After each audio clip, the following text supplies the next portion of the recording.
इसमें भी जांच कर सकती है।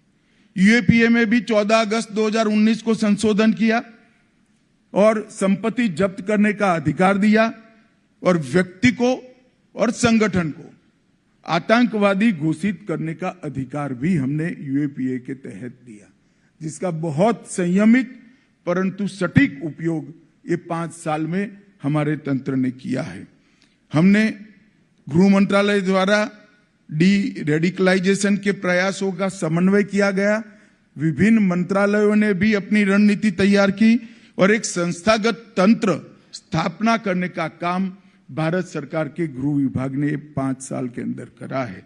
आतंकवाद की फंडिंग को नियंत्रित करने के लिए 25 सूत्रीय इंटीग्रेटेड योजना 2020 में बनाई गई, जिसमें आतंकवाद के हर स्वरूप को, जिहादी आतंकवाद से लेकर नॉर्थ ईस्ट के आतंकवाद से लेकर वामपंथी उग्रवाद से लेकर फेक इंडियन करेंसी नोटों से लेकर नारकोटिक्स तक ढेर सारे कदम उठाए गए। एफसीआरए से लेकर रेडिकलाइजेशन की फाइनेंसिंग से लेकर अवैध हथियारों की तस्करी तक 4 एजेंसियों में काम बांटकर सामंजस्य के साथ ये इकोसिस्टम को तोड़ने का काम किया गया और इसके बहुत अच्छे नतीजे मिले हैं।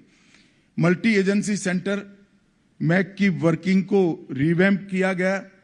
मल्टी एजेंसी सेंटर का 2022 का जो ऑर्डर निकला है, इसके अंदर न केवल मैक के दायरे को बढ़ाया गया, इसको साइबर सुरक्षा, narco terrorism, gun running, organise crime network और उभरते हुए कट्टरवादी हॉटस्पॉट, इसकी एक कंटिन्यूअस मॉनिटरिंग की एसओपी भी बनाई गई, जिसके परिणाम स्वरूप ढेर सारे गुनाहों को हम होने से पहले रोकने में सफल हुए हैं।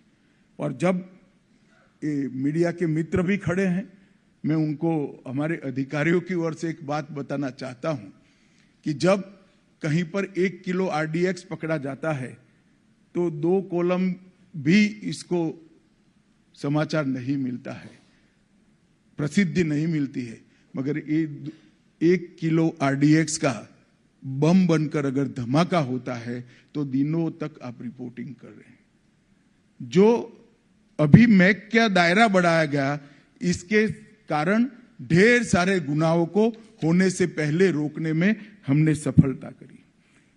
नेशनल मेमोरी बैंक को स्थापित किया गया और उसको प्रभावी रूप से लागू करने के लिए काम किया गया। इंफॉर्मेशन के आधार पर एक सेंट्रल डेटाबेस की रचना भी की गई। कई सारे डेटाबेस राष्ट्रीय स्तर पर बनाए गए हैं, मैं बाद में इसकी बात करता हूं, जिसके उपयोग से हम नीचे तक आतंकवाद को मूल से उखाड़ फेंकने के लिए हमारे प्रयासों को फायदा हो सकता है। एसपीजी एक्ट में भी सुधार किया, आर्म्स एक्ट में भी सुधार किया।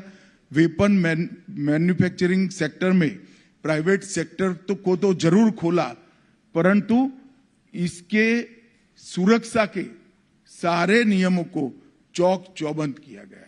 लगभग 15 से ज्यादा ऑर्गेनाइजेशन को टेररिस्ट ऑर्गेनाइजेशन, अनलॉफुल एसोसिएशन घोषित किया गया और अभी 7 नए ऑर्गेनाइजेशन को भी किया गया है। और ये सारी नीतियों की इफेक्टिव इंपैक्ट मैं दावे से कह सकता हूं कि आज हमें दिखाई पड़ता है। 2014 के बाद देश में कोई बड़ी टेरर घटना नहीं हुई है। इसमें हमारे पुलिस बल ने सफलतापूर्वक इसको निरस्त करने का काम किया। और 2006 से 13 और 14 से 21 आतंकवादी घटनाओं का हिसाब किताब करें तो 70% की कमी आतंकवादी घटनाओं में दिखाई पड़ी है। और ये जो 30% भी है, इसमें पुलिस एक्शन को भी, आतंकवादियों के साथ जो मुठभेड़ होती है, इसको भी शामिल किया गया है। इसका मतलब ढेर सारा हमने आतंकवाद की प्रवृत्ति को रोकने में सफलता पाई है।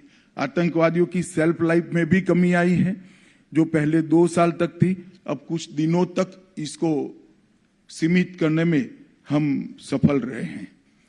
आज इस सम्मेलन में 21 राज्यों के पुलिस प्रमुख हैं और सभी राज्यों के आला अधिकारी शामिल हुए हैं। हमने ये 5 साल के अंदर ढेर सारे डेटाबेस को क्रियान्वयन किया है। नेटग्रिड एक केंद्रीकृत डेटा एक्सेस सॉल्यूशन है। नेटग्रिड का उपयोग करने के लिए एसपी तक एक कार्य संस्कृति का विकास होना चाहिए। जब तक नेटग्रिड के डेटा के उपयोग की कार्य संस्कृति विकसित नहीं होती है, नेटग्रिड का डेटा कोई काम नहीं है, वो एक इलेक्ट्रॉनिक कपबोर्ड है। मैं चाहूंगा कि ये इलेक्ट्रॉनिक कपबोर्ड में डेटा की जो ज्वेलरी है वो आपके थाने तक पहुंचे, आपके एसपी तक पहुंचे, इसलिए आप सबने काम करना पड़ेगा। एनआईए ने एनटीडीएफएसी का डेटा बनाया है, राष्ट्रीय आतंकवाद का डेटा और उसका विश्लेषण केंद्र बनाया है। अभी वो बनने की प्रक्रिया में है, परंतु इसको समृद्ध करने का काम आपको करना चाहिए। एंटी टेरर डेटाबेस भी बन चुका है। निदान के द्वारा नार्को अपराधियों का डेटा बन चुका है।